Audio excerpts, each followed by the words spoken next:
So welcome everyone. I'll call the meeting to order. Are there any comments from the public on items not on the agenda? I think I see anyone here. Okay, let's move on to the consent agenda. Does anyone need to pull anything from the consent agenda? If not, I'll entertain a motion that we approve the consent agenda consisting of the meeting minutes from August 6th, approval of warrants, approval of a 12-week leave of absence for Kayla Johnson, and approval of a professional appointment of William Mayville for a .2 FTE driver ed position. So moved. Thank you, Liz. All those in favor say aye. Aye. Opposed say nay. Thanks. So we're going to start tonight with introducing our most recently appointed student representative.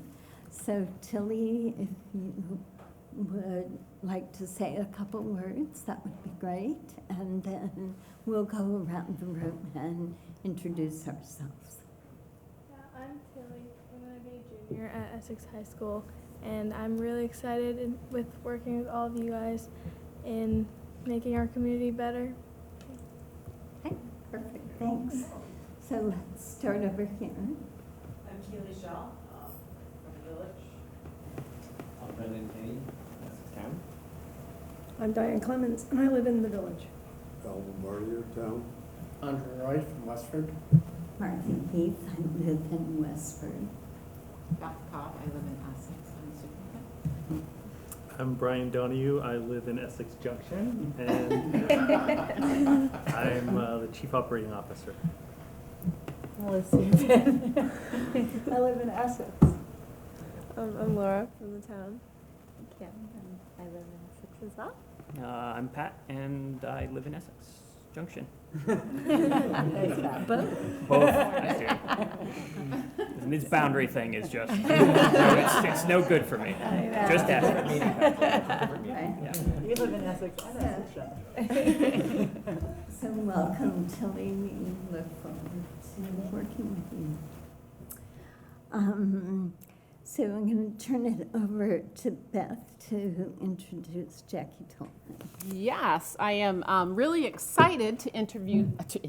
I already did that. To introduce Jackie. Yeah, Jackie, why don't you stand up?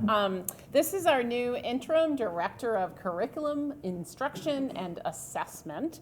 I did give you a little preview of her work. She created our new teacher in service this morning, and it was awesome. I just put the agenda on the table so you could get a little feel of what we did. It was really active and problem solving and really relationship, I think, connecting. And she connected everything to our vision, which was pretty cool. Being new and like really jumping in like that, it was awesome. Do you have anything you want to say? I think I just wanted to say hello. It's a pleasure. It's an absolute pleasure to be here. I'm thrilled to be working with the team. I've been on board, as you know, since July 1, and I couldn't ask for a heartier or more welcoming group of folks. So thanks very much for welcoming me, and I'm looking forward to working with all of you be here. I'm going to have Dylan and Aaron stand at the same time because the people who you see standing, this is the district office instructional team. Deb will be joining us when she can. HR and Brian will join when we have things that he's always welcome. But so we will meet on a regular basis on Mondays. We did that. We've done that previously. But I think the four of us are really excited about the work we have ahead of us and some of the work we're doing around instructional leadership, essential standards, the coaches, and I really feel like it's not in silos that we're doing our job, that we are a really strong team, and that's really exciting. Thank you so much. Thank you. Thank you. Okay. So next we'll move to Dylan for an update on social emotional learning and Thanks for having me. I feel like I should acknowledge that I'm from the town.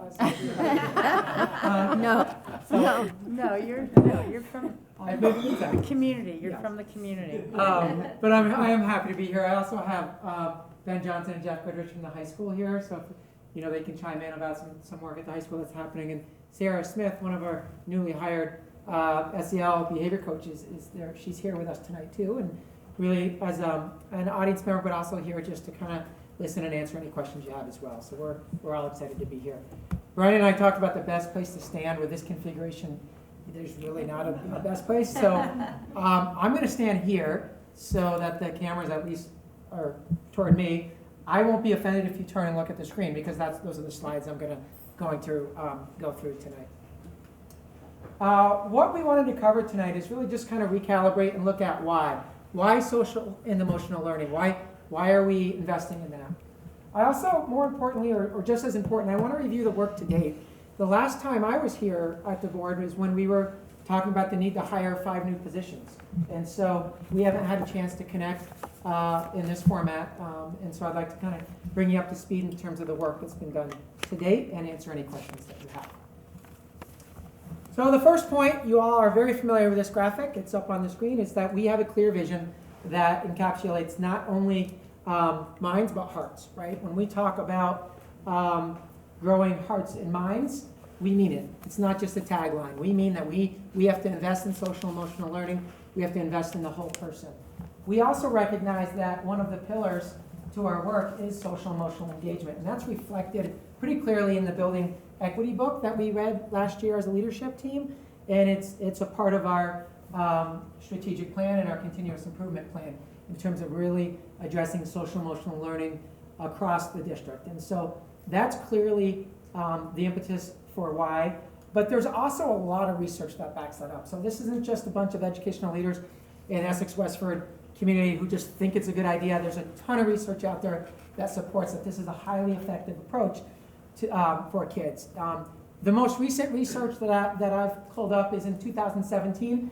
There was a meta-analysis, so it looked at over 82 different studies, including almost 100,000 students from age kindergarten on. And what they showed is that there's a significant increase in improvement in academic performance, attitudes, and pro-social behaviors. So not only can you teach social emotional learning skills, it can have impacts across the context and across different skills. Similarly, there's also a decrease in conduct problems, right? That makes sense. If you're teaching children how to read emotions, how to interact with others, how to manage themselves, they're going to act out less. And that's good because that's a barrier for academic progress. Emotional distress and mental health challenges, we see less, and also substance use and other maladaptive behaviors will decrease with those students who learn positive social emotional learning skills. I think one of the biggest things is that these benefits are the same regardless of socioeconomic background, students' race, or school location. So this isn't something that just benefits one cohort or some kids. We know that all kids can benefit from this. The other thing to think about is it's not a short-term gain, it's long-term gains. So when the research looked at, yeah, great, you can teach social emotional skills in kindergarten and then maybe they do better, they learn to read sooner, how does that really impact them down the road? Well, good news is when they looked at kindergartners and they looked at social emotional learning skills of kindergartners who were taught those skills, those kids were more likely to graduate from high school, more likely to go on to college, more likely to get sustainable and successful employment. They were less likely to rely on public housing, receive other assistance, be involved in the judicial system, or end up in the detention facility. So those are pretty important life outcomes that I think we all value. This slide sort of also reflects some of the points, but I highlighted the lower left quadrant. And this speaks to the importance of for teachers too. It's not just about working with students and making sure that they feel competent with skills, it's working with our staff as well. What we know is that when teachers possess and they feel competent regarding social emotional learning, they're more likely to stay in the classroom and they feel more effective. And we've done a lot of work as a leadership team around that very point of collective efficacy. When people feel that they can be successful with kids, they have better outcomes with kids, right? And so this connects to a lot of the work we're doing across the district. We're excited to move forward with it. And there's a ton of research that supports it. So what have we done today? I held this book up, the Building Equity book. These same authors wrote another book called All Learning is Social and Emotional. We took this last spring and we read this as a leadership group. This book broke social emotional learning into 5 areas you see on that slide. But why we liked it is it offers a ton of practical ideas and information for classroom teachers around how to embed social and emotional learning and instruction into their everyday instruction. So the old idea is that, you wait for the guidance counselor to come in once a week and teach social skills. We know that doesn't actually work that well. But when people can embed productive strategies into their lessons, kids are more likely to learn it. The other point that this book makes that we all liked was that whether or not you think you're teaching social emotional learning skills, like you may say, I'm a math teacher. I don't teach social emotional learning skills. Guess what? You do. Just interacting with kids, you're modeling and you're supporting and you're teaching relationship skills, you're teaching conflict resolution skills. So kids learn most effectively from the people they interact with every day. And whether or not you think it's your role, you're doing it. So you may as well be purposeful about doing it. You may as well say, geez, I'm in a position where kids are looking at me and they're looking at how do I manage emotions. So now it gives me an opportunity to model that and develop that. I think about that in my own life. I'm fortunate this year to help out with cross country at the high school. Yeah, one goal, sure, is to help kids become better runners, but the more important goal is to help kids learn how to productively solve problems, how to develop persistence, how to regulate their emotions, how to solve conflict. For me, I don't care whether a kid ends up as a state champ or not. If they can learn those skills through my interactions with them as a coach, that's more powerful and that's going to lead to better outcomes. And that's what we want to get to, I think, with our staff is being intentional and thoughtful around how to support social and emotional learning. And this book provided us leaders a really cool opportunity to really discuss that, understand it, and support our staff with it. We have a couple schools now that are moving forward with some book reads at the school with their entire staff for this book.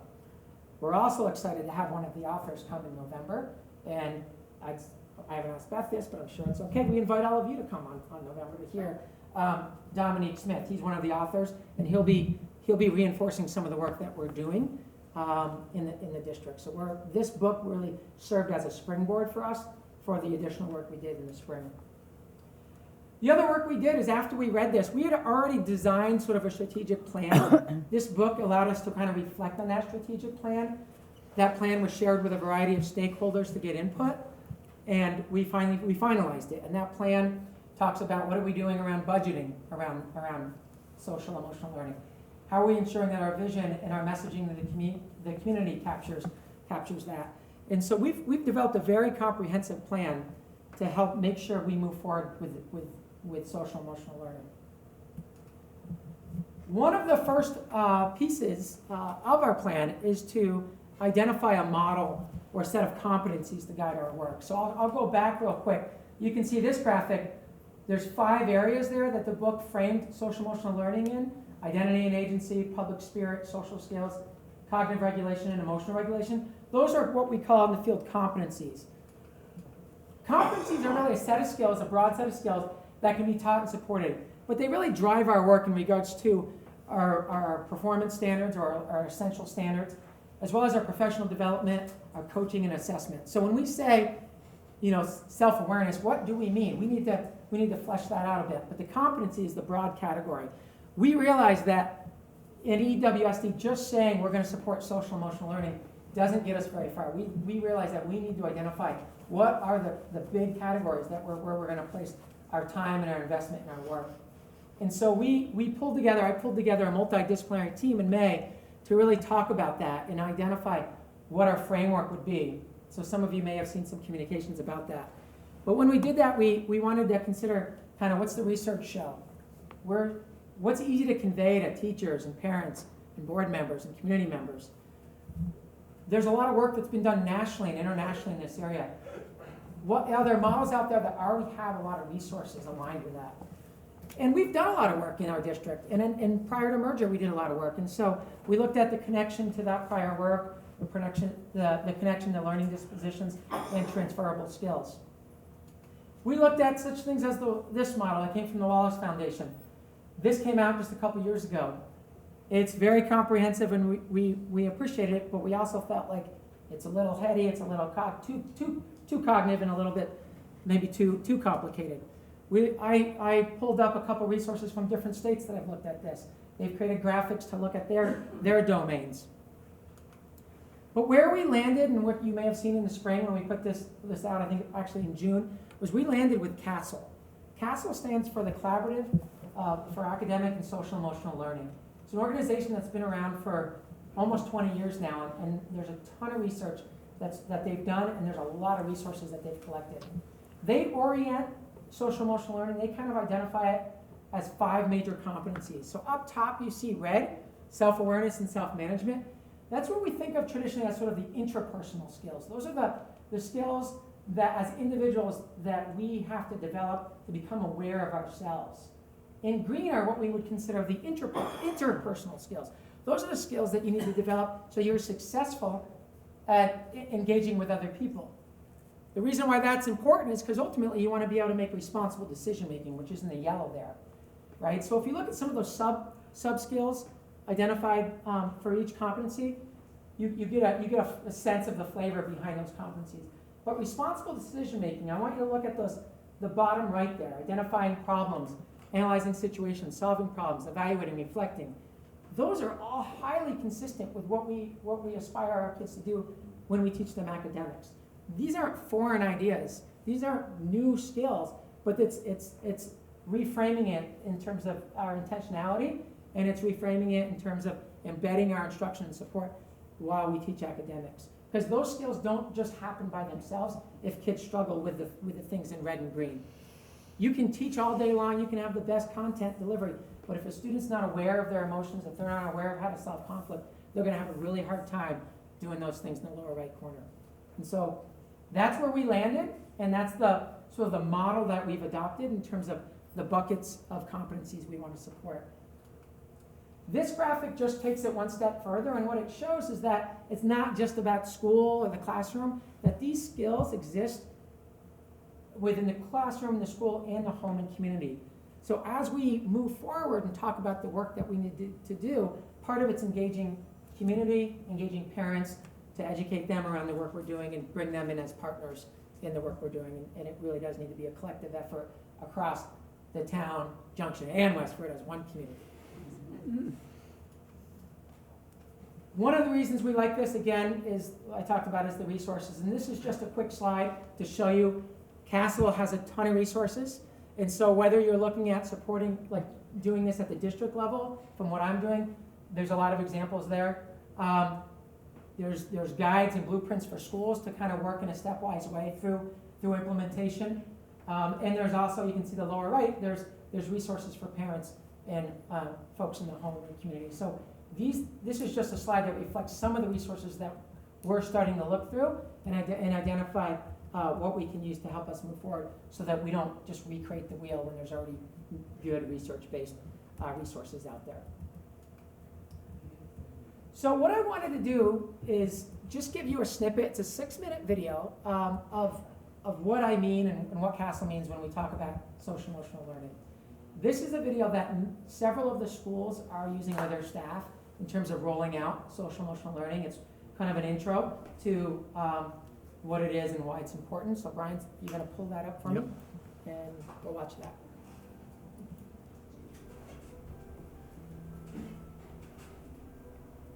Social and emotional skills are the essential skills for success in school, work, and life.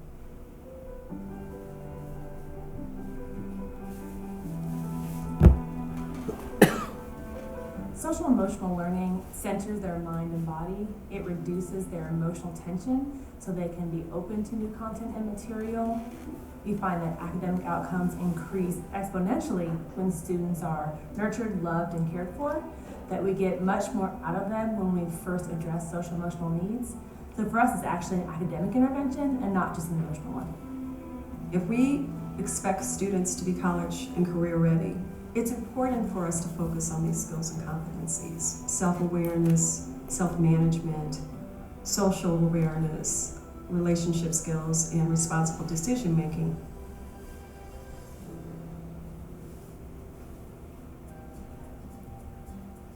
Self-awareness is the ability to identify your emotions, to be able to tie thoughts and feelings to behaviors. We find that self-awareness is one of the hardest things for young people, being aware of their own body space and the impact of their words and emotions on other people. So a lot of the work we do is reflective, through conflict mediation, through circles, through journaling, having them see their own impact on the world, and then how to shift that or make a different choice next time. Self-management is the ability to self-motivate, to have self-control, to regulate one's emotions. In the classroom, that may be a breathing exercise, or that might be counting 5 or taking a break. So with students who don't really know how to deal with their anger or don't really know how to resolve conflict, we're giving them a tool that helps them deal with it in a less stressful way. Social awareness is about embracing diversity, showing empathy for others. Activities might include service learning projects, addressing social justice issues. Role-playing is a great opportunity for students to address how a person might have felt in a conflict on the playground. We're going to see if other people have had some of the very same experiences around bullying that we've had. You're in my boat if you have a bully now. Well, I see a lot of people. Relationship skills are important in project-based learning. It's the ability to work cooperatively with someone, to resolve conflict. It's the one skill you need your whole life. You may not need calculus tomorrow, but you have to know how to work in a relationship, whether it's for a coworker or a life partner. You have to know how to handle conflict and how to handle challenges. Sometimes at recess, Hermione would come over and just start talking about us and saying mean things. Is it your job to make Danae's job at school hard?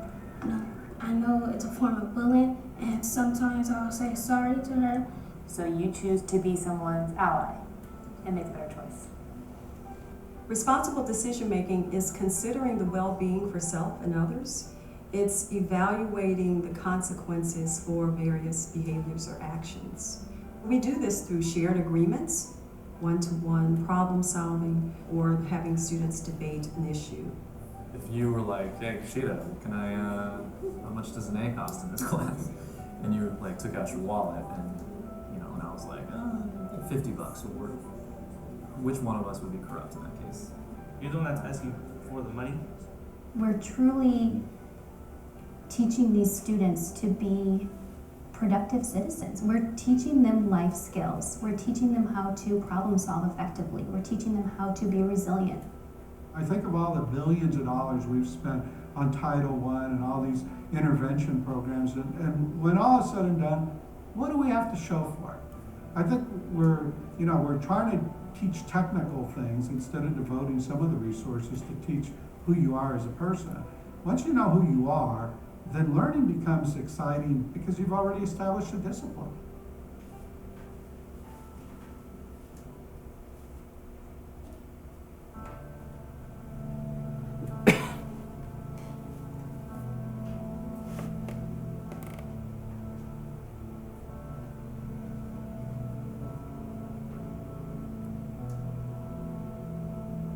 It's important for teachers and principals to understand that it can't be a binder off the shelf.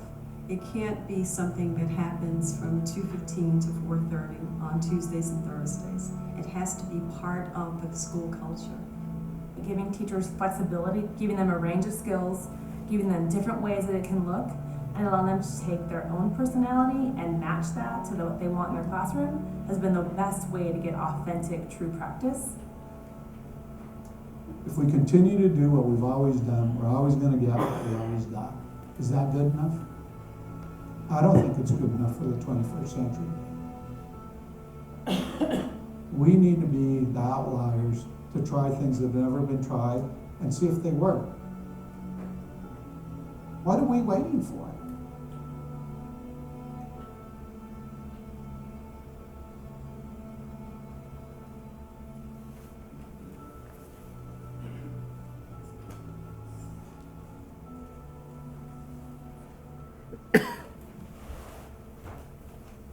So that's an example of a video that Castle has, and the purpose of that is to just start to build some commitment or awareness of what is social emotional learning.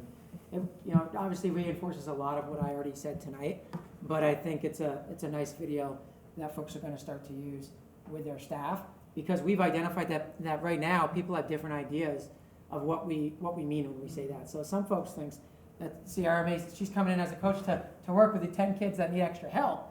And we need to kind of make sure everybody's on the same page with it. Sierra may work with some kids that need extra help, but more importantly, it's around working with all of our staff around embedding effective strategies in the classroom. And so that video, I think, does a nice job of reflecting that. So just to give you a sense of where we are, because sometimes people are like, well, I hear it, you have a strategic plan, but where are you in the process? This graphic is from a researcher that's actually connected with Castle as well. As I said, where we are is up where those yellow boxes are. We've identified that we have 5 social emotional learning competencies that will ground our work moving forward. I was tempted to say, hey, we need to get an assessment. We need to start screening for kids who need extra help. We need to do some interventions, and that's sort of the old way of doing it. And as I reflected more and talked to folks and read some more, so, we need to first start with standards. We need to talk about knowing that developmentally, those competencies look very different at kindergarten, middle school, high school. We need to first talk about what are the performance standards. If a kindergartner is self-aware, what does that look like? If a high schooler has a responsible decision making, what does that look like? We need to really flesh out the details, and we'll use the term performance standards. We need, just as we have to do that with academics, we need to do it with social emotional learning. Once we do that, then we can start to talk about, all right, do we need additional curriculum material? What professional development do we need? What assessments do we need? And so if we don't take the time and flesh out the details around the standards, we'll be shooting in the dark a little bit. We'll continue to have different ideas about what we mean when we say, even when we say the competencies. So some of the work this year at the district level is I'll be working with a district level team to engage stakeholders to really flesh that out across the continuum, so that by the end of the year, we will be really clear on what does it mean to have those competencies across the developmental continuum. And I'm excited to do that work. I know we're going to have representatives from the high school, from the elementary school and middle school to engage in that work, which will be good work. So besides that, where are we? Because again, when we said we wanted to hire 5 positions, there was a good question like, are you sure you can find 5 people at this time of year? The good news is we did, right? And not only did we find 5 people, we found really 5 highly skilled people that have a variety of backgrounds. So we hired those 5 people up there. Catherine was a school psychologist in our system, and this was a passion of hers, and so she is now taking on this role, and we filled her role. Alice Weston was a special educator in the system for many years, highly respected, and a passion of hers. She's been doing this kind of work for a while, and she said, I'd love to be kind of dedicated to this, so we were able to hire her and fill hers. Sierra, you were in our district, not in a teacher position, but you have BCBA background. You're about to sit for licensure, if I just did on Sunday. Okay, so we're waiting. Right. So Sierra has a passion in this area and a strong behavioral background. We also hired another BCBA, Kelly Forbes, and then Jessica Butler, who we hired, who has a school counselor background. So one may say, well, geez, isn't that crazy? Like, you have a lot of different perspectives at the table, and shouldn't you be consistent with your expertise? And I'd say no. It's actually great to have different perspectives on this issue because it's a complex issue, and there's not one profession that can claim that they're the expert with social emotional learning. So I think this is a really cool team. And what we're going to do, and what we've done, and I'll show you, is we've supplemented the 3 BCBAs we had on staff to come up with an appropriate staffing model. And there it is. So we decided for Kelly to serve really a dual role. So she'll be supporting kids with intensive behavior plans, but also serving as the SEL coach at Westford. That makes sense due to their proximity. Alice will be at Hiawatha because that's where she's been for years, has great relationships with the staff. Staff is highly respected, and she will support the behavior and SEL. And then you can see how it breaks out at the other schools. Scott's been on staff for a while. He's going to team up with Catherine, and they're going to support Fleming and Summit, which makes sense. There's really not a lot of mileage to pay them going between the parking lots there. And similarly with EES and FMS, they're pretty close. And so Colette, who's been on staff as the BCBA, is going to continue to support the kids that have intensive behavior plans, and Sierra is going to support really the SEL coaching primarily. And then ADL and EMS splits up that way. April Magnet's been on staff for a while. She's going to continue, but more focused at those two schools, and Jessica Butler's going to join her. So we feel like, again, we've all recognized that the composition of our schools have, they're at where they are because historically that's what's evolved over time. And so it's a little tricky to come up with a staffing model that's perfect, but we feel like that offers some flexibility, some specific skill sets, and minimizes disruption in terms of travel and transition. So we're pretty happy with how that shook out. Wanted to make sure that you had that feedback since we were here last time talking about the idea of it materializing. Some people have said, well, I'm still confused about this position. What is it that they're doing? And so we have a job description like we do with all positions. I didn't want to pull that up because that's, like most job descriptions, it's a little overwhelming. But there's really 5 key pieces there, and they are listed there in front for you to look at. But really, it's working collaboratively with school-based leaders and teams to provide leadership regarding building awareness and commitment around SEL for staff and community. So that we realize that's a first step this year, and that's where they need to be involved. I put collaboratively because they're not doing it by themselves. We're not putting a cape on Sierra and asking her to do this all by herself. We have some talented folks already in our buildings, school counselors, school-based clinicians, other BCBAs and school psychologists. So we're forming a school-based team for our coaches to be a part of, certainly provide leadership, but they'll be doing it with some collective leadership, which is exciting. So those other points speak to what I just said. There'll be a school-based team to help move the strategic plan forward. I'll be chairing a district SEL team to do some work at the district level. And the coaches will serve on both of those teams. And of course, they'll be day-to-day, they'll be working with staff regarding how to address SEL in the classroom. They'll certainly, number 5 speaks to additional work, there'll certainly be a role to support staff developing plans and approaches for students who need additional support. That's there, but we want to make sure that's not 100% of their job, because that doesn't provide us the same level of systemic capacity building that we want to get to. And so there'll be a piece of that, but it certainly won't be their primary role. So we did, people said, so tell me about all the work you've done. Well, they're barely on payroll, right? So they came today for their first day. But I was able to get them in this summer, which is exciting. We did some really cool work together. School principals and leaders came, and coaches and some school counselors came. And we really reviewed some of the CASEL resources to support our work. We talked about a plan for the district and school-based teams. We looked at the strategic plan and we calendar mapped it. We know, we've been doing this long enough to know that it's too easy to have a strategic plan and in May you look at it and you go, oh my gosh, we got 2 of those things done, and then, this happened. So what we've done is by month, we've calendar mapped what we're going to do at the district level, and part of it is that each school is going to calendar map what they're going to do at the school level. So we feel like that level of planning will help move this forward in a positive direction.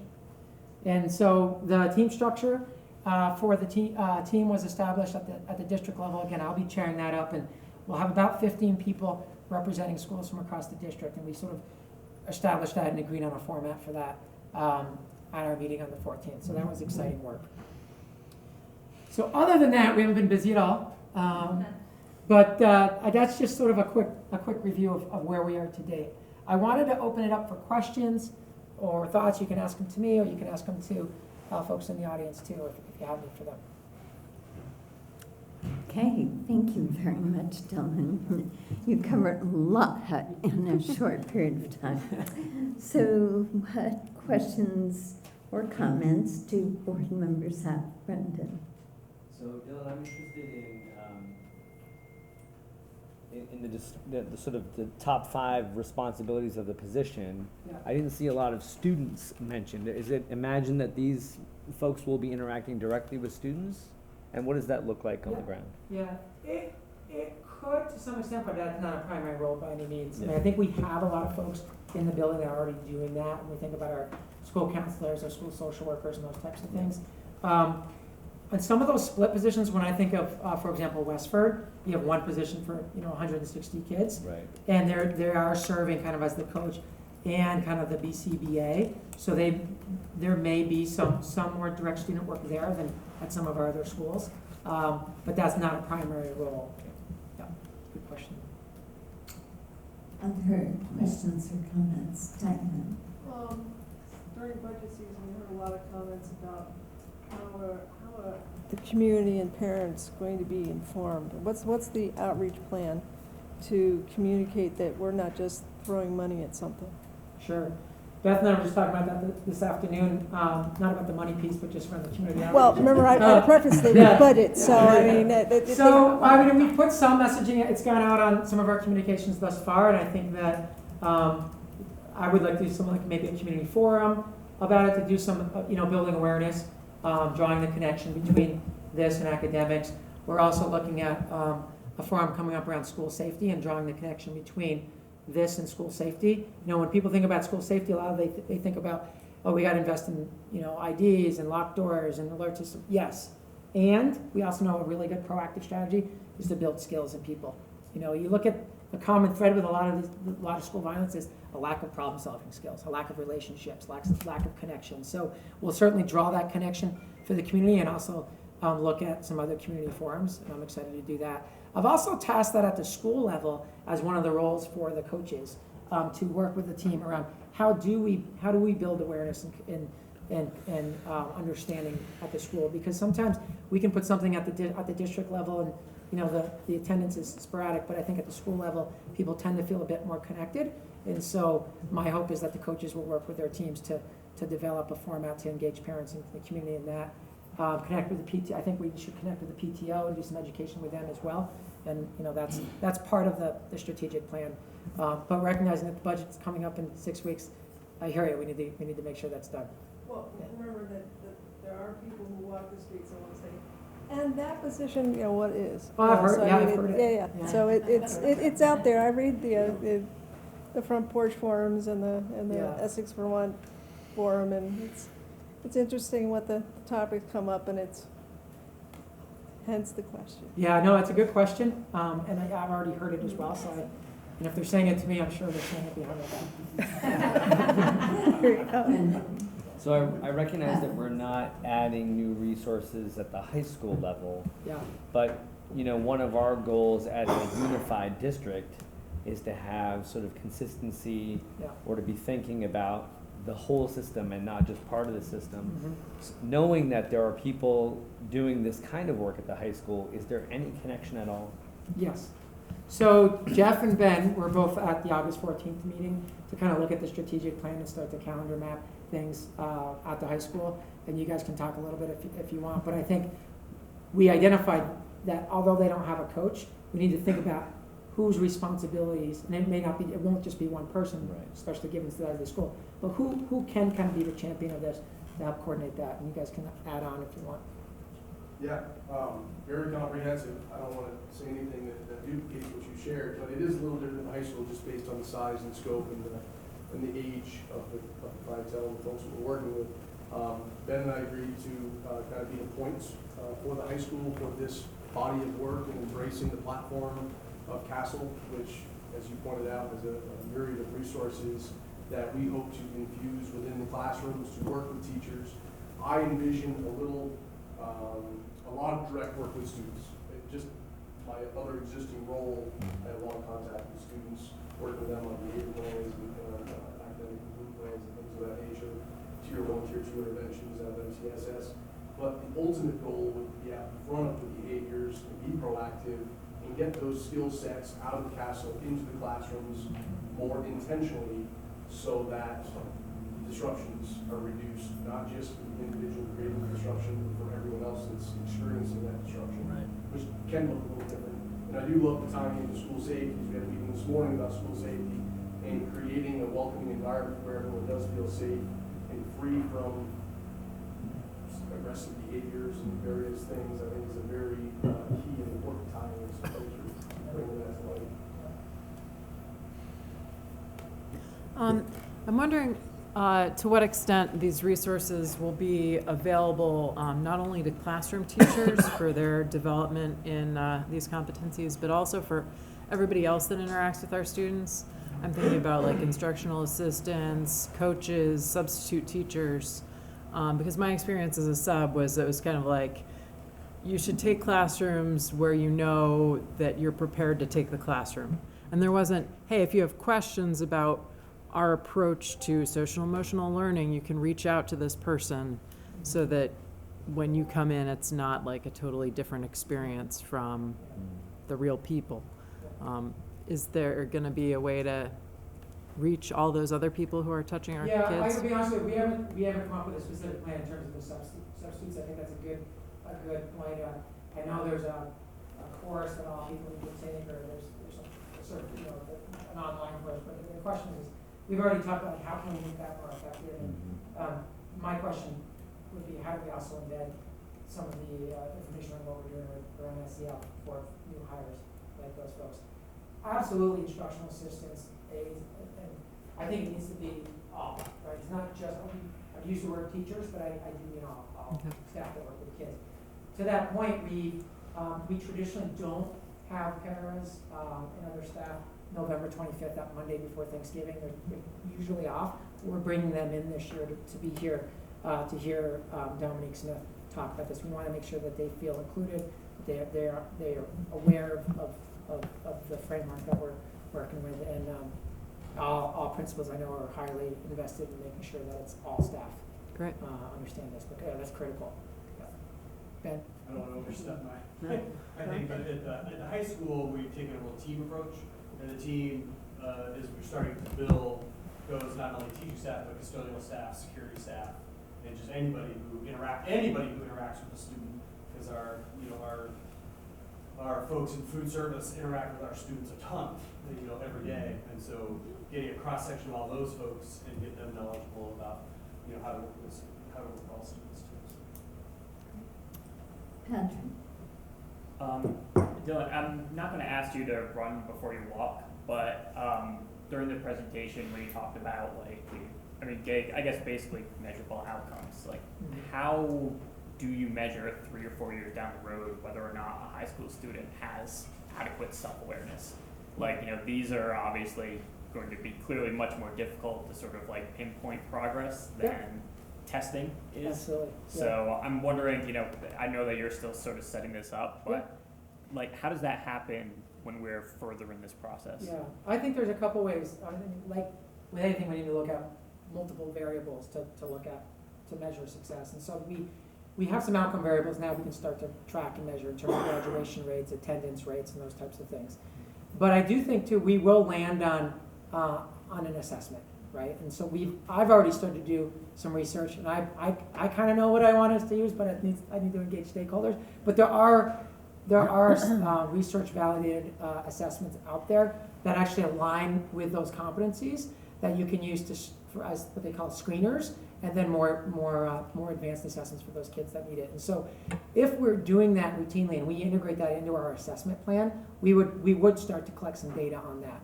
So we could look at trends over time, we could look at cohort data and those types of things. So I initially thought, we're gonna do that. I was excited to do that this year, and then the more I thought about it, it's a little too early. I also think if we introduced an assessment right now, people just have the tendency to start to look at data and say, these are the kids that need extra help from somebody else, versus really spending this first year on what are we doing in the classroom.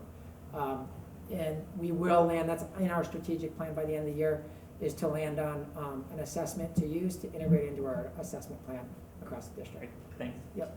And as a follow-up to that, one of the arguments for funding these positions was the amount of time that principals in particular were spending with kids that had to be pulled out of classrooms. Are we going to keep some data around that? So I think we have some. We have some ways to track that as well. I mean, there's both qualitative and quantitative to look at that. Again, by October, it's going to be tricky to have a wealth of data compare, Right. but I think that Yeah. we need to We start looking shouldn't at. expect Yeah. in the first year. We need to start looking at that. And I think too, we focused on the coaching piece. You'll notice that the allocation of BCBAs now is more focused. So in the past, they were across 2 to sometimes 4 or 5 schools. And now the allocation that we came up with and the staffing structure and came up with not only provides a coach, but it provides some behavioral expertise at 1 to 2 schools. And so those kids that need intensive supports that may be detracting from some of the education or the instructional leadership, we should be better equipped to work with those cases as well, in addition to building competencies at tier 1. So, but we have some data in Alpine right now that we can start to look at, and that's also in the strategic plan. We have a lot of things in the strategic plan, but it's to really come to an agreement around what are the outcome variables that we're going to track. And we've started to brainstorm some of those ideas already. Okay, and we'll certainly be interested in that. Yep. Ben, and I'm going to Al and then Kim. Sorry, I know we didn't talk, but I think the assistant principal role, Patrick, I think we can see, look at our bullying, harassment data, hazing data, we can look at our suspension rates, we can look at what, our behavior incidents, what are kids, kind of getting in trouble for, and things like that, hopefully see a reduction in those numbers, just essentially at the school level.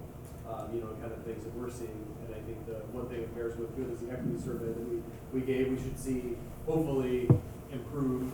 I don't want to say improved numbers, that's right, not the way to say it, but just, students feeling better about their school and feeling safer and feeling more connected and things like that. And the same way with teachers, they're feeling, and support staff feeling more connected to the school and to students and things like that.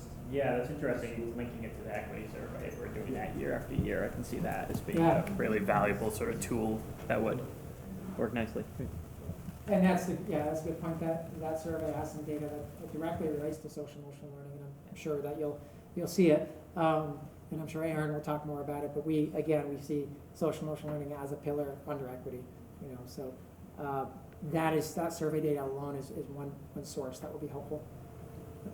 Al? Just a couple of points. The community definitely has made a significant investment in this initiative and in equity as well. So I guess looking at this as a major initiative, it's going to take time to get off the ground. It's got the right goals. They're consistent, and they should really help a lot of kids. I think the main concern I have, well, let me ask one question. Have you considered any intensive pilots at the lower grade levels?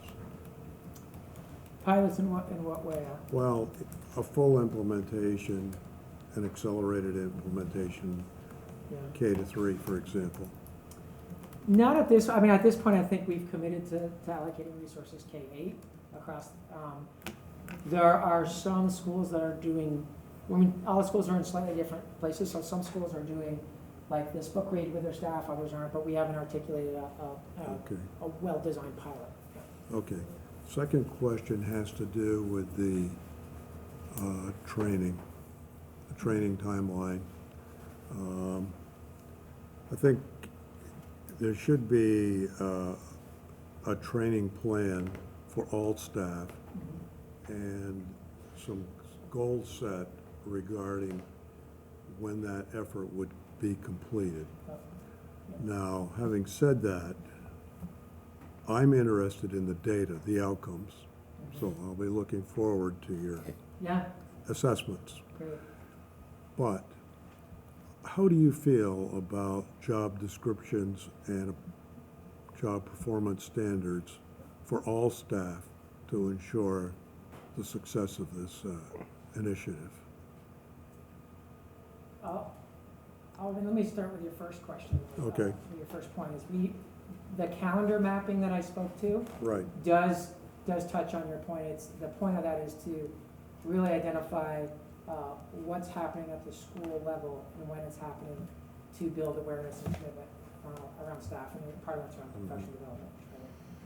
Your other question around job descriptions, because I believe in synchronizing the whole organization. The organization is simply too large. Yep. And if we don't have everyone on board moving in the same direction, it takes many more years to implement and to reach success. So we've moved from naming it the Teacher Supervision and Evaluation Model. It is now called the Professional Growth Model. It entails more than just classroom teachers. So that does have a social and emotional learning piece. It's all around student engagement and very bulleted points that are actually, if you look at the entire one with the standard, you see many of them embedded in Dylan's presentation that he just had. So it's a real focus on that. We've talked about that as a leadership team. The principals are talking about, is there one bullet that they really look for in every classroom this year? So those are the conversations happening. We want to see it happening in classrooms. Teachers will be held accountable for that. Everybody will be. So that's really, it's great timing to do this with this new model also. It will set some high standards. That's an encouraging response. I just see the organization as getting larger and requiring more systems approach to a successful implementation. I see it getting, it's large, I agree. I see us getting more aligned as a pre-K-12 system. That is really exciting. Yeah, very exciting. That's where we need, that's what we need to do. I agree. Yeah. Kim?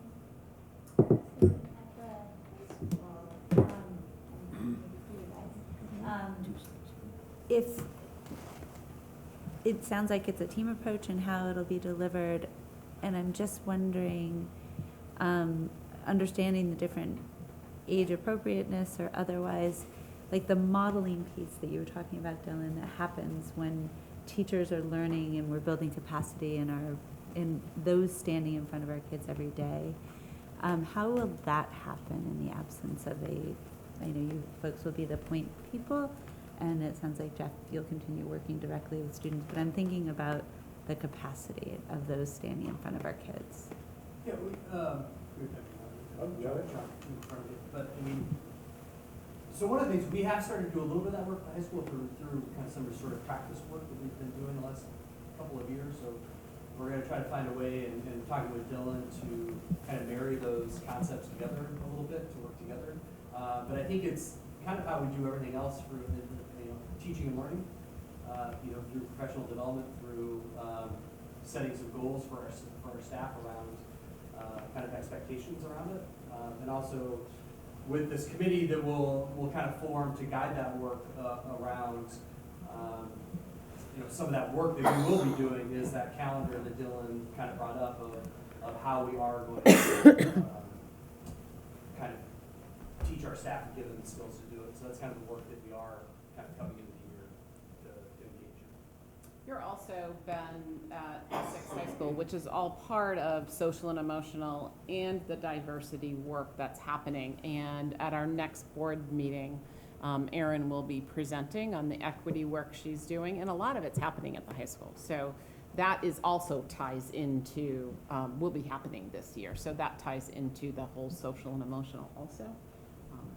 But to answer your, in a very black and white answer, we did dedicate funds K-8, and we knew that with the coaching.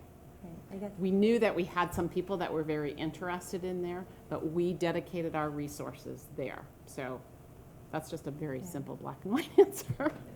I guess just because, if I can I follow up? Mm-hmm.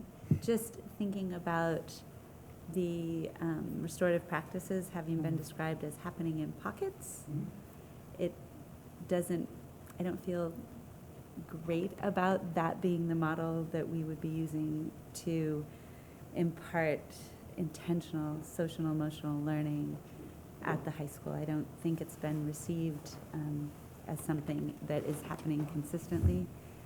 So I raise that caution. I invite whatever system capacity building can happen, whether it's through early Tuesdays, PLCs, something really intentional, because the restorative practice hasn't taken hold by what we are witnessing either as parents or sitting at this table, frankly. So I understand our resources around these folks were pointed K-8, but I'm worried about the structure that supports this work intentionally at the high school.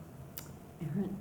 I would just offer that we are in the process also of talking with the CJC about some collaboration with the high school in reference to furthering restorative practice, and certainly understanding the comment about where we are today, but doesn't need to sort of be our forever place, and that the forward movement around that and all of the really positive research that's behind restorative practices, particularly at the high school level, is I actually think worth holding on to, and is falling, as Beth sort of said, in between this work of both equity and diversity as well as the social emotional learning. And there isn't the social emotional learning coach at the high school, but there certainly is a group of people galvanizing to make a plan that isn't yet in a place to say A, B, C, and D specifically yet, but I do know there's a lot of activity happening toward making that plan. I mean, I think Rob is also part of that conversation. And I just heard Ben say the other day, he's probably gonna be like, oh my gosh, what did I say? I heard Ben say, with restorative practices, we need to map that out monthly. It was you that said that, right? Just as these others, Dylan didn't bring up the link, but it's mapped out monthly. And that is what this team wants to do, that with restorative practices too. I do want to make a point about restorative practices. When you said it is done in pockets, that's exactly, yes, it is. And restorative practices doesn't happen for every single discipline issue. It depends on what is happening. So there's times where it just works perfectly and it's going. There's other times where it doesn't and it's not the right fit for that time. So it's hard to, I don't know what everybody's definition of or what that looks like. And maybe that's a great future presentation about when is it appropriate, when isn't it appropriate, and who's doing it, and to have some of the middle schools in too, because I see it happening. So. I would love that presentation. Yeah, let's do that. We'll put it on our work plan. I thought pockets meant, like some teachers are doing it and some aren't, which lends itself to really inequitable distribution of discipline practices and can pretty quickly It is look important. messy. It is important to note that restorative practice just isn't disciplinary. Actually, the bigger work of restorative practice is connection and relationship. Right. And that's Right. really where Which goes- that's where we started, and that's where most of our work has been at the high school, is the back piece, is up here on the connection and relationship building piece, and not necessarily on what happens when somebody gets in trouble. Right, and that's where we focused a lot of our first initial kind of go out is that goal. Jeff, did you? I was just going to add an attempt to kind of address, I think I feel where you're going, and it's a question of inequity through inconsistencies of management of behavioral situations. And I think what we're all experiencing is a convergence of the shared vision, the equity read and making equity a focus, the SEL work coming in at the perfect time to support that equity work, the supervision evaluation model being modified. And I think what I've witnessed over my time is a growth in our faculty buy-in of these perspectives. And the more that occurs and the greater buy-in that exists, the greater consistency we'll see. And when it gets tied into supervision evaluation, then there'll be ways to reinforce the positive behaviors and redirect the ones that were less supportive of that. That makes sense. Also to be able to communicate where we are, right? I hear the question like, where are you with it? And to be able to clearly articulate that is something that I think we can take back and say, okay, you know, how do we really clearly share where things are, sort of like what Ben just said, what are we talking about, so that it's transparent, certainly to you all, but as importantly to our community, to our parents, and to students. Staff, so I think that's bet. staff. Mm. Yeah. So that they don't feel. And I would agree with you, we Great. need to be very intentional about a whole school buy-in, whole school rollout, and how we're gonna make this super important. I definitely I think Jefferson and I are both in complete agreement with how we do that, how we do that. Thank you.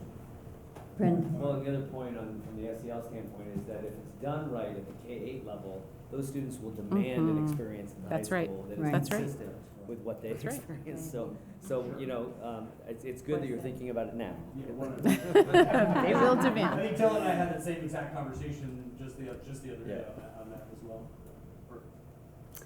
Okay, it's probably time to start wrapping this up. Last questions or comments? All right, thank you so Thank you, much, Dylan, and thank you all for being here. Good job, guys. And good luck with your work. It's incredibly important to our students. Yes, So, it is. thank you. So you don't have to stay. I'm just letting you know that. You're welcome to, but you Right. also have families I and. usually just watch the videos. People fall asleep. I have 3 kids at home, so.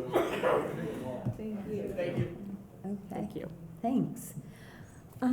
Let's move on to the superintendent's report. Oh, yes. I'm trying to find my glasses, but I don't have them. That's not good. So you've all received the report. Beth, do you want to do some highlights? I can do on some that? highlights. So I talked to you about my goals. The superintendent report, I started it so I could update you where I was in my goals, in the goals for the district. So now, right now I don't have those goals set because I meet with Martha tomorrow and feedback from supervision evaluation. So I will create goals around that. Although I know some other goals I need, like social and emotional learning. I know that's going to be one of them. So I will present them. I gave you a timeline of when that will happen in the second week of September. I'll roll out those goals with clear objectives for you. We had our welcome back in service will happen August 26th. We will do that in the rink again. There should be about 900 people. That is for all staff and office people, food service, anybody that would like to come. Teachers and paraeducators are expected to come, but everybody else is welcome. We will do a healthy breakfast. We have 3 teachers of the year that awards will be given to, one for the elementary school, a K-8, a CTE teacher, and a high school teacher. That's how Vermont UVM does that, breaks that down. That's not our choice, but that's how that's done. I was trying to get 2 from K-8 because I thought that it seemed proportionally correct, but didn't get that way. I'll keep working on it. And then I will talk about our vision and our commitments to social emotional learning and our professional learning communities and that work that we will continue to do throughout the year and the importance of that. We have a guest speaker who is a psychologist in the area. She practices out of Burlington. I'm really excited to have her. Erin is the one that got her for us, and she will speak to taking care of ourselves so that we can take care of our students, which is really important. And she gives, I saw her presentation, she'll give some good strategies for us as adults. And then we will break it's about an hour once they get to their activity, but we probably have now 25 different wellness activities that they will take part in. We have a sip and paint, which seems to be the most popular now. That's coffee. Coffee and water. We have coffee and canvas. Oh, I could have done coffee and canvas. We have that. We have a hike at Indian Brook that Jamie Smith and he's going to drive the bus. We have about 25 people signed up for that. We have a walk that Suzanne Grenling is doing around the village since she's so good at her walking bus. We have a 5K run that Kevin Barber is doing. Dylan and Ben are doing a bike ride through the village. We have a mountain bike ride that will take place in Saxon Hill. Mm-hmm. We have somebody setting up a mini little golf tournament, and I said, as soon as this time is it, you need to head back to your schools. Like, don't get me in trouble with principals. They're all due back at their schools at noon, between noon and 12:30 with a lunch included. They're on their own. Trying to think of some of the other ones. There's a lot happening. It's really exciting. Yoga. Yoga. We have outdoor yoga and indoor yoga. We have a co-ed softball team, softball game. We have a kickball game. Yeah. They're all organized internally and being led internally. Yep. Yeah. Yes. It's all internal people who. Oh, we have a. I think I said that somewhere. I said it. The Zen. I can't remember what it's called. Zen Tangle. If you look that up on the web, it's amazing. It's with art. It's kind of like a soothing mediation or meditation art, which is really exciting. I want to do that one, but I'm hiking. I did tell the new teachers today to come dressed as Dylan, because Dylan ran in from cross country, and he was dressed in shorts and a t-shirt, and I said, this is the perfect attire for Monday.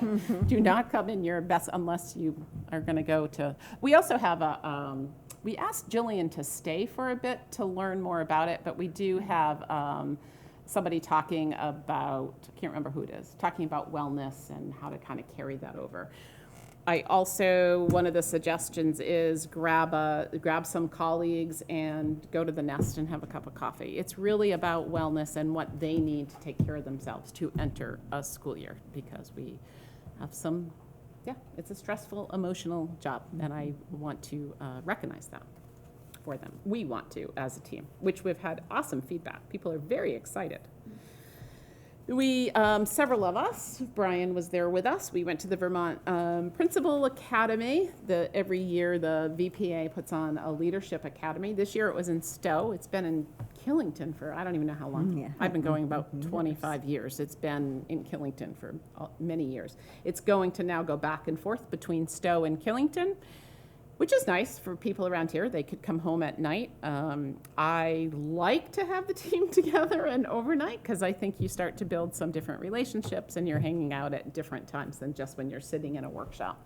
But the speakers, Ruha Benjamin, is just amazing. It's the third time I heard her. I went up to her and just told her that I was just like a guru now of her. She's pretty cool. And then David Melnick was also really interesting, phenomenal. He'd be an interesting person to come in when we're talking about our social and emotional, and he talks about kids with trauma and barriers that people put up, that kids don't know how, they don't have the barriers like we adults do to kind of block that out. It was really interesting. He was very powerful. Both of those speakers, I felt like the whole entire audience, that we were just glued to them. I happened to go to one of they have breakout sessions. I went to the session on, disrupting poverty, and it was phenomenal. The speaker was great, an author, of course, Wendy bought her book. But to sit between two principals and really think about strategies, and even to teach everyone on staff what it's like to live in poverty. It's powerful. She had some great suggestions that we can do with our staff. I came from, I've previously taught in SUs or districts that have had 75% poverty, and that's what she was coming from. And to really think about some of our schools are growing in the poverty levels, to jump out ahead of that is great. It's good work. So that was awesome. We had our leadership retreat. We were in downtown Burlington. The room overlooked the lake. It was beautiful. I made them switch because it was a long table. Some people had their backs towards lake one day, and the next day I was like, you got to sit on the other side because that's not fair.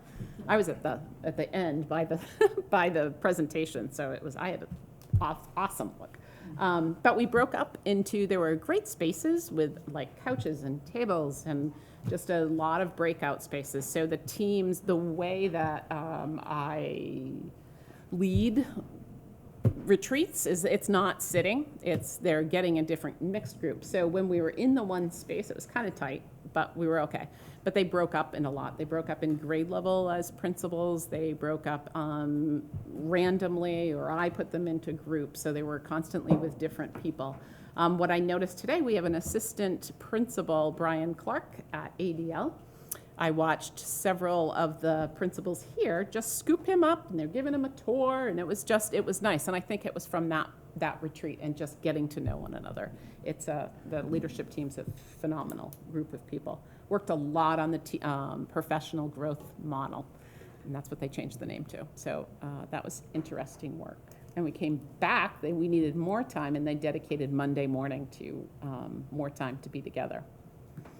I thought of part of the superintendent's reports now. We would take you to some highlights.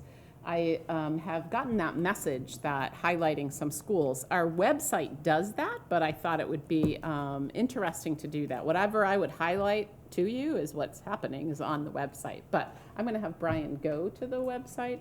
I pulled up some things for you. You didn't have it already? I thought you did. It's okay.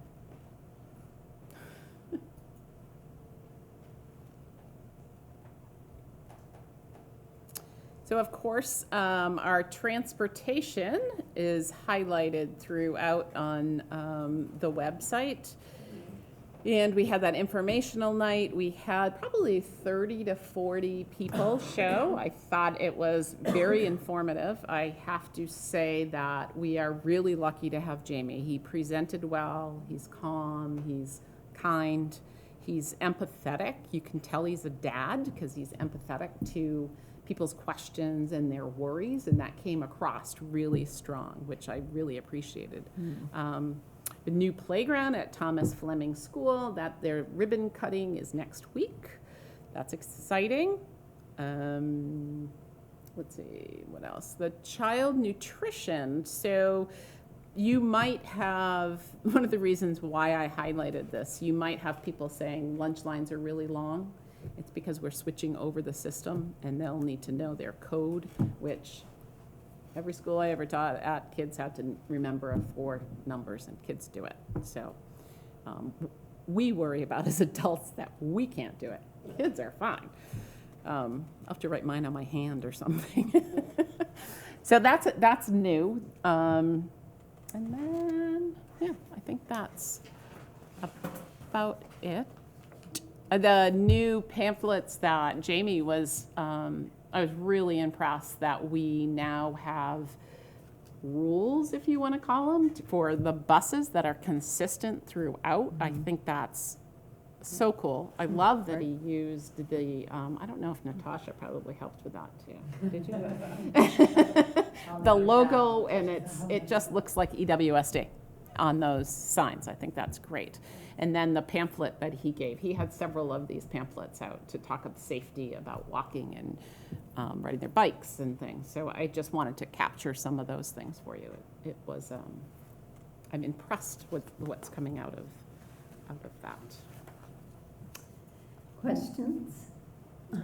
Comment. I appreciate reaching out to media with the transportation. It was carried by WCAI plus the Essex Reporter, and I think people will have an awareness that next week their commuting is going to change. Right. Speaking of the Essex Reporter, I wrote an article that should be out this week just about the different highlighting things that the work we're doing this summer, the work that we were doing around social and emotional learning and the commitment to the PLCs and our transportation. So it's highlighted. It actually seemed pretty lengthy. I had Ben try to cut it down some, but we're doing a lot, and I wanted to share that. My goal is to do that at least 4 more times through the year. But Colin told me I could do it monthly. I might. We'll see. But I want to give the paper more. Good. Okay, any other questions or comments? Kim? The reason to switch to the numbers from, was it fingerprints? I'm trying to remember what it was. Is that, were we having problems, or is it? No, it wasn't actually that collection process that had normed out. It was the software was just becoming antiquated. That company wasn't being aggressive in its updating. And the company that we chose is used through the majority of food services in Chittenden County as well as in the state. And it reports to have a much higher fulfillment rate on the online free and reduced form that other districts have seen, like a 15% increase in it. So we wanted to go to that, and it also gives us a lot more reporting capabilities and information. So I think it's just a much more capable, and we're actually switching back to My School Bucks, which was the payment process that was in the town. We were on My School Account, so that, and the PIN numbers were the historical norm in the town. So I think we've got some ways principals have given tips and tricks to others on how to do it. And as Beth said, it's sort of the standard to do the PIN numbers. Okay, excellent. Let's move on to retreat preparation. So the retreat is taking place on Friday, September 6th from 8:30 to 2:30. We do have a school board meeting that Tuesday as well. So we'll see each other twice that week. We have been working on the agenda for the retreat. I will be sending out the school board self-assessment survey. You've done this before, so I'll be asking you to do it again in preparation for talking about how we've done with the goals that we set last year and what goals we might want to set for the coming year.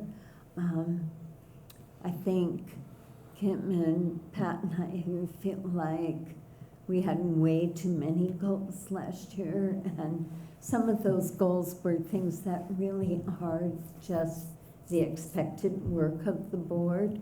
So I think we're hoping that we can come together around a smaller number of really focused goals for the coming year. So be looking from the survey. It would be helpful if I'm going to ask you to get it back prior to the meeting on September 3rd, so that we can review the results at our board meeting, and that should help us be in a good frame of mind, hopefully, for the retreat. The other major thing we'll be doing at the retreat is having a panel of superintendents and board chairs to talk about how governance works in their district. Brendan is going to moderate that work. It will be helpful if we have as many questions as we can in advance. I'm sure all of us have been thinking about this topic.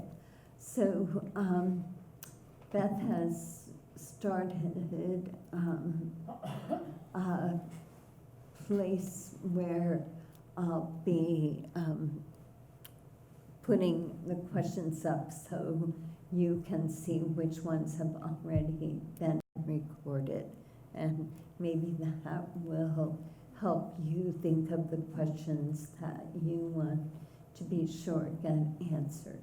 So start sending those questions to me at any time. Okay? Questions about? That's in this meetings, Google in that folder into the meeting materials, but I wanted to ask you where you would like me to put it. Do you want me to put it in the next one, like copy it over to that, and that's where you would find it? Or probably to the retreat folder. But you want them before, I would like them before so I can send them to the. Right, but can't we? We can put them there, sure. It just seems like that's a logical place for them to be compiled. Sure. And I'll try to, well, between us, we'll try to make sure we send out a reminder as well. got Liz and then Brendan. And I was just wondering if you think it would be helpful for Kim and I to work with Laura and Tilly on specific student goals for board goals, or did you want that to be part of the general conversation for board goals for the year?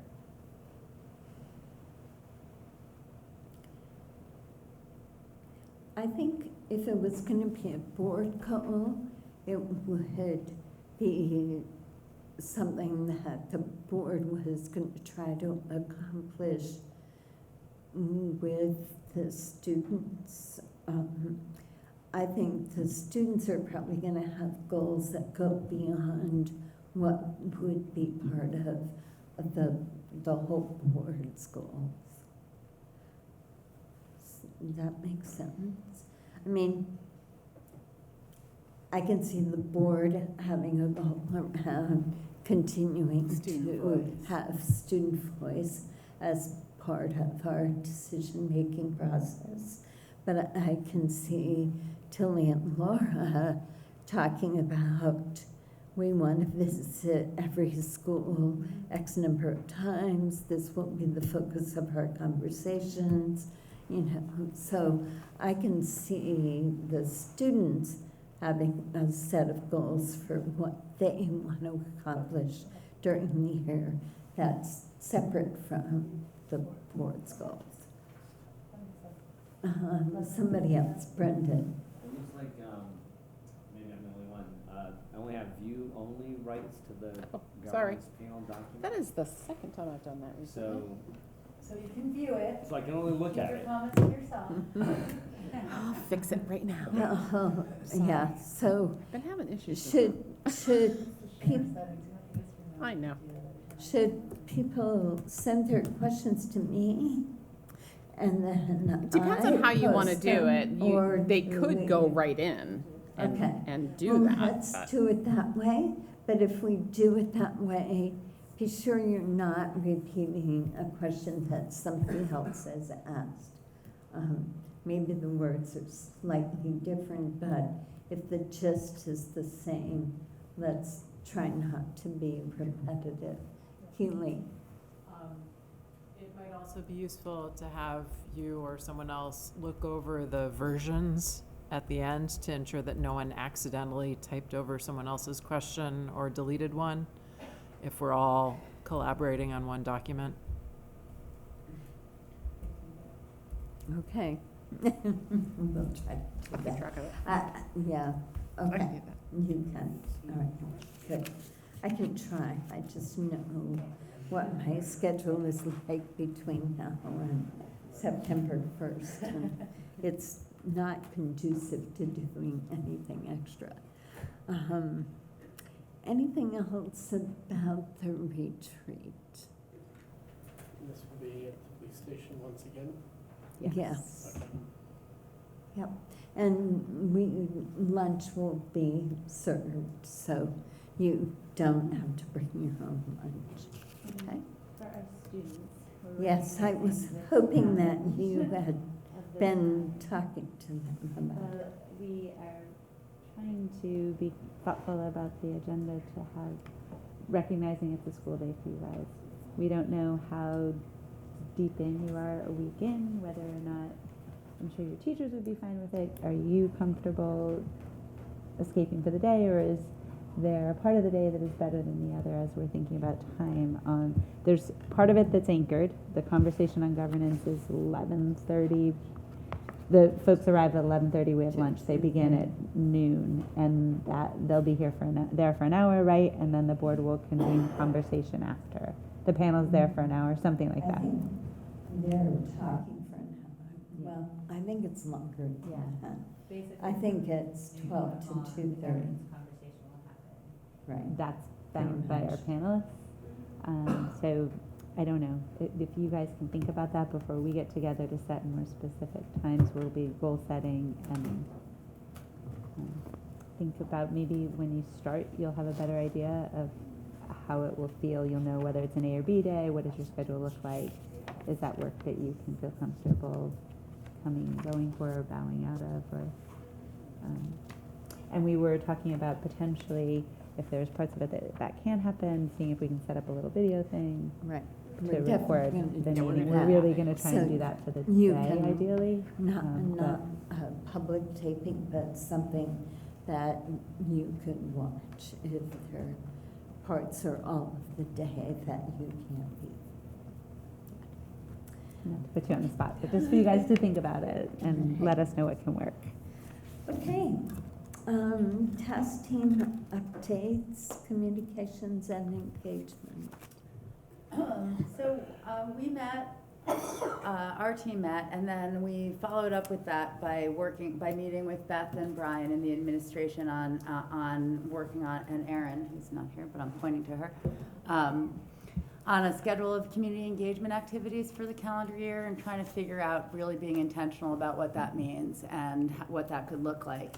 Understanding that the administration is doing some things already, like the busing meeting that just happened, and then, as you all know, the series of busing, being available for all of those upcoming, there's like a dozen of them so clearly we are doing some engagement that already, but so that's great.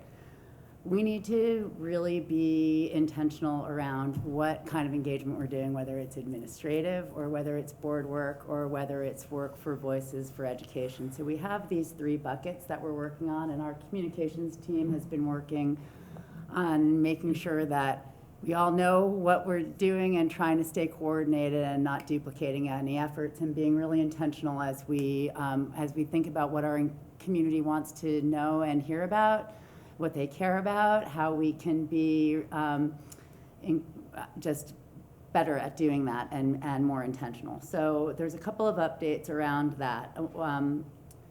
One of them is the Voices for Education update, and that we met and talked about the possibility of along with our facilities planning that we've invested in through this budget, looking at, besides what buildings need roofs and what kind of physical structures are buildings need things, but really the beginning of a long 1.5, 2-year conversation, or possibly around what could this campus be, a visioning kind of exercise around what could a campus look like, and how can we use our buildings to really meet the needs and desires of our community. And this is backing up to what we know about engagement and that continuum of engagement, and thick and thin and long-term and short-term, if you recall some of that work. Some of what we want to do is the longer-term, bigger picture, thinking about ourselves as a district and the future of education and what we want to see and what we want for outcomes for our kids. And the other is day-to-day, kind of what's impacting our community right now and how do we address those. So just to let you know that we are having these conversations, and that we will continue to update you as we clarify what that looks like, what the calendar looks like, the timeline for these engagement activities, and what that would look like. The work of Voices, I'm really excited. We're starting to get a couple of new students in that work and are excited about some of these pieces, and that next meeting is going out. That next meeting will take place in September. We know that the success of Voices will be in getting some more students interested in the work and moving forward with this. So I'm excited that we have some people who are still committed to doing this and to figuring out what that means and what that looks like in our district. And the other thing we talked about, which is another thing that I'm really excited about to figure out how to do, is to formalize a feedback loop between the buildings and the administration. And today we spoke to Laura and Tilly about possibly involving our student reps about and figuring out what that system could look like. So the first meeting, Erin is going to be bringing people together, students and admin and some board members, to try to figure out what that could look like and how to formalize that structure and how to make it part of the calendar year that people can plan for and people can expect to have happen in the community. So these are some of the things that we are working on in communications, and we will keep you posted. Questions for Liz? Okay, great. Yeah, look forward to where it's going. All right, local and statewide updates. Patrick, do you have anything? Yeah, I think I have two that I can think of off the top of my head. I don't want to steal anyone's thunder like Jamie or Brian. I don't know if you guys have discussed it or put this out, but the select board did get a resolution that came to us last night about part of the VW settlement for the state involves the purchasing of electric buses that would replace existing diesel fuel buses. And it's part of the Essex Energy Committee is one of the groups that's sort of spearheading that. So the select board passed a resolution of approval to participate, you know, at least as far as the Energy Committee is concerned. I know Jamie has had some conversations about that, but Submitted 2 grant applications Yeah. for 272 passenger buses. but I thought it was, you know, pretty interesting news that came through. I have the basically a fact question if people want to take a look at it. You know, feel free to grab it after the meeting. But just, you know, I think the idea of getting a free electric bus to see, you know, how it works in the community is pretty awesome. And then the second is, and I'm less familiar with this, is that I know that the lead study, or excuse me, the lead testing study has been ongoing through the summer, and some of the results are up on the state, I think has a website available where you can go and check. I don't know where they are specifically in our district, I but tried to look for our schools and I couldn't find them. Daycares have been Yeah. released first. since they Oh, started in the okay. summer, So right, when, It said no schools, no school. Yeah, okay. so they did, yeah, the daycare facilities and the things that were active in the summer first. So I'm assuming that they're going to be either testing or putting the results up for our schools at some point pretty soon. They're but- tested. Yeah. All our schools have been I tested. think in the state right now, there's only reported results for less than 10 schools, so it's just Okay. a matter of time. So maybe once those results are out, you could just do a quick note to the board so we can see where our schools are at. Okay, great, thanks, How long Patrick. we have to. So statewide updates, I don't know, Beth, maybe you want to do the special ed piece? Oh, yes. So we have a hold on, the hold on the amount of money that we thought we would have to forego because of, so the contracted services with special ed. That's when the Agency of Education said that we would not be able to use those funds and get reimbursed for that. So that meant a lot of money for our district, and I had mentioned that in my in the board notes, which are available to the public. But so it's going to be a hold for a year while we plan and look at that, and I think that that's the most important thing. And just to let you know, Erin, she was here tonight, and I didn't tell you, but she was at the Agency of Education today, meeting with the new special educator at the AOE, and Dan French had that meeting happen. So she's right out there in the forefront for us. It's like first day on the job, she meets with Aaron McGuire. So I think we talked about this issue at our Yes. last board meeting, and the agency came spraying these new rules on the, you know, the education community, and it was really going to be a financial hit, not just this year, but also because this is the base year for the new method of funding education, special education. So it's great news, and Erin was very instrumental in Absolutely. making something happen. Brendan? It wasn't clear from the note if we're just delaying the pain that we'll have to address somehow in the next budget cycle, Not or? clear. It's not clear, so that's probably why it wasn't clear in my note. Yeah. It's not clear. They do want to work together, so I'm hoping that Erin's meeting today was the start of that partnership and moving forward. Yeah. Kim, do you have anything else in terms of the statewide update? Not other than some leadership changes. Krista Hewling stepped down As from the board state chair. from the State Board of Ed Wow. entirely. She is treasurer on Rebecca's campaign, Rebecca. and there have been concern around a conflict. And I think ultimately decided to remove herself from the board altogether, which in my short tenure is really disappointing. Even in the years of having watched her leadership, it was really instrumental in accountability, and I will miss her. We will be, as a board, taking up a policy or guidelines, I guess, really, around political involvement as on that board. Guidelines we might like to hold ourselves accountable to.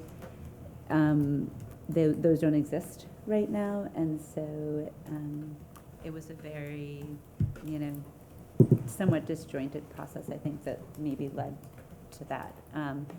But nonetheless, that will happen, I think, at our September retreat for a more deep dive on the conversation to try and establish some guidelines around that. And then Nicole Meese is moving on, and we knew that from before, and there's a process in place to be ideally hiring by October. So there'd be a little overlap time in that transition. And Neil Odell will be the new president of the VSBA board, which is great. So. Good. Questions, comments? Okay. I have one thing for the Vermont Superintendents Association and the School Board Association. That conference is November 7th and 8th. Whoa, Students are that's welcome. It is late. It's usually at the end of October or mid-October. I don't know why. But it is on I can't read my own writing, from vision to practice, governing for all learning. So that's the topic. I'm going to work with Lorna so she can set up a form that if you fill out the form, want to go, we'll have a form for you to fill out, and then she'll submit it for us. She can do the registration for us. So more to come on that. Just try to figure out how to get you guys there. At least for one day. There'll be a lot of students there too. There's a lot of student panels and things. When the agenda comes out, maybe pieces of it that can especially work well, and sometimes it doesn't work for the adult board members to go and stay for the entirety, so we can travel together. It's typically at Lake Moray, and it will be at Lake Moray in Fairleigh, Vermont. Do we need? I think it's a good idea to have an Okay. update. Yes. Okay. All right, so let's move on to, sorry, Diane. I only just read this afternoon. I picked up a copy of the Mountain Gazette, which is a paper that services Jericho, Jeffersonville, Underhill, and Westford. They have a letter from Elizabeth Fitzgerald, who is the employer chair for the Commission on Public Employee Health Benefits. And I found it very intriguing. I had not seen it anywhere else. Where have I seen it? So I think it came out from VSBA. But anyhow, so I thought, I brought it with. It's very short, but I thought it was rather interesting, her perspective. Yeah, and perhaps it will be in the Essex Reporter, because if it's in that paper, it means she sent it to all the Right, this weeklies. was their Thursday, it was not in our, Yeah. okay, but maybe Right. maybe this Thursday, but Maybe. I have it here for people if you'd like to read it. Great, thanks. Okay, we're at the point of going around the room and talking about what we valued, appreciated, or were challenged by at this meeting. Keely? I appreciated, I guess I haven't figured out the difference between valued and appreciated. Both of those, Dylan's thorough recap of social emotional learning and his introduction of all the new staff members. Brendan? I appreciate the presentation about SEL tonight. It was very informative and exciting to see it taking shape. Okay. I value the time that our administrators and new staff came and shared their views during the presentation. It's nice to have them here. Yeah, I think the SEL work was really well thought out presentation. The only reflection has to do with the successful implementation in a timely manner, and hope we can have regular board updates. How it's going. Andre? I appreciated the presentation by Dylan and valued meeting the new staff members. Two things, sorry. Yeah. And her new board member. Yes, So I'm just and going the to student say representative. ditto and add to Sorry. the conversation. Beth? I appreciated Dylan's presentation and his thoroughness to it and the way that he presents also, and having the team here. Yeah. I value that short video too. I think that's, watching it this afternoon, I thought to myself, it's excellently done, and it shows the depth that Castle has for resources for us. Yeah, I appreciate the definition of safety, so much focused on social, emotional well-being, and how much that came through in the presentation tonight. I appreciated the SEL presentation because I thought it was very interesting and informative. I also really appreciated the SEL presentation. I thought it was really, really good. I'm super excited to see kind of like the effects of that in the schools and talking to kids in the other schools about it. I definitely appreciated the SEL presentation, the video, and I'm hopeful that the intentionality and the strategic planning that's gone into the K-8 work will be modeled as that which they'll look to do at the high school. I appreciate, Beth, in your updates, the little segments about goings on at the school. I've actually asked for that for a while, and I know that while they go up on the website, I don't always remember to go there and check it. So actually seeing them presented in, a proactive manner in front of me really helps me out. Okay, thank you all. So our next board meeting, as we've talked about, is September 3rd. Does anyone have something out of the ordinary that they would like us to put on that agenda? I'd like to hear an update. During our last budget session, there was a suggestion that the district would be saving $1 million over the next budget cycle. And maybe we could get some updates on how those savings are going. So we said that 635,000, that was the combination between the addition of the 5 staff and the co-principal, Right. which we weren't successful in hiring at the time that we were out to the surge, that money would be cut going into the FY21 budget. And we can certainly talk about some of our strategies to that. I mean, part of it is, it might be better towards the end of September, October-ish, just to kind of get through the first. So we're just about to, we really start to spend money now. Third quarter is a lot of September for us. Right. Okay. Just so that we don't lose track of it. We're not losing track. Will there be It's on my mind all the small time. discussion on the bus rollout and how it worked? Might be not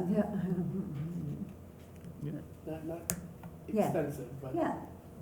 Yeah, I think we're gonna try to do away with the transportation updates because they're really operational, and we understand why we had them for the past year, but we can update. They can give a little update of how they roll out. We'll have something. Yeah, no, Roll it's, through the it's a big deal. Yeah, Yes, we it's- can see that. It's a big deal, so, Kim. I would just say, that idea of update on bus rollout is actually fulfilling our policy, so I feel like it would actually be pretty appropriate That's true. to have some monitoring around implementation, full implementation of that policy Yeah, in some way. good And if point. it's not, if we're not ready, after 2 days of bus driving, we, maybe just a quickie, but then something a little bit more, like October is usually when it settles in, right? Something like that, so we could put that on the docket. As we get into September, the boards also due with an annual report, which is by Right. policy. Yep. Oh, yeah. Yeah. So Yeah, Perfect. That's what the policy calls. one of the large topics is to dive deep into some of the equity and the equity updates with Erin. So that would be, so we'll definitely could provide a number of things in writing so that the board can consume that ahead of time and then ask questions. So we'll try to see if we can give Perfect. a decent update of the wheels on the bus. Okay. And around policy, I do want to bring the transfer policy to give you numbers, how many people are utilizing that policy, and then what has happened since July too. We have a lot of people, and I'd like to report that information, so I'll do that through that policy, monitor of that policy. Great. Anything else? Okay. Communications to the community. Keely never quite got August 6th done, so maybe she'll do August 6th and August 20th. This is a hard time of year for doing extra things beyond family. So I think obviously tonight the big thing is the SEL presentation. Is there anything else that should be highlighted? Well, yes, our new student member and our new director of curriculum and instruction. That would be good. Are you all set, Keely? All right. With that, I'll entertain a motion that we go into executive session to discuss negotiations under Title I, Chapter 313, Subsection 1, Labor Relations Agreements. You're going to invite me. Take your pick, Natasha, with Brendan and Kim. You choose. Any discussion? You're going to invite me to the... Yeah. We will invite Beth to join us. All those in favor say aye. Aye. Opposed, say nay. Okay, wonderful.